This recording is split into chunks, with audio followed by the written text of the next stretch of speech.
परंतु आई वडील मिळू शकणार नाही, गेलेले आई वडील पुन्हा मिळणार नाही।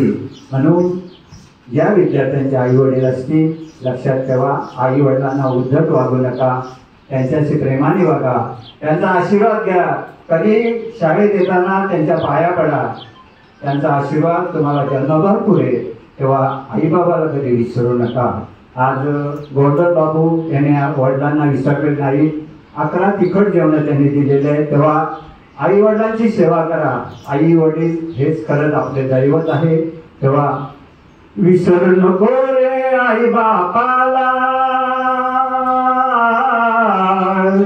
विसरू नको रे आई बापाला, झिजविल जाने काया, काया झिजवून तुझ्या शिरावर, ठेवली कृपेची माया रे वेड्या, मिळणार नाही तुला आई बापाची माया, मिळणार नाही तुला आई बापाची माया।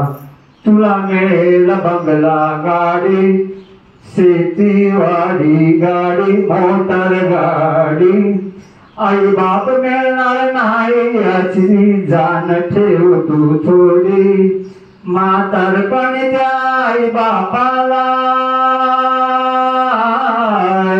म्हातारपण त्या आई बापाला, लावशील भीक मागायर वेड्या, मिळणार नाही त्या आई बापाची सेवा, विसरू नको रे आई बापाला।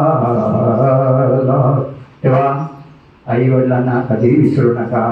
गुरुजन आहेत त्यांचा आदर बघा, मोठे वडील आपल्या घरातली माणसं आहेत त्यांना त्यांचा आदर करा। आता 2 दिवस आहेत, दिवाळी आलेली आहे, आपण दिवाळीला घरी राहणार, आई वडील सर्व भेटणार, मित्र परिवार, आनंद होईल नाही का। तेव्हा सर्वांना दिवाळीच्या हार्दिक शुभेच्छा। पुन्हा एकदा शाळेने जी आम्हाला काही म्हणजे प्रेम दिलं ते प्रेम मी कधीच विसरणार नाही। धन्यवाद।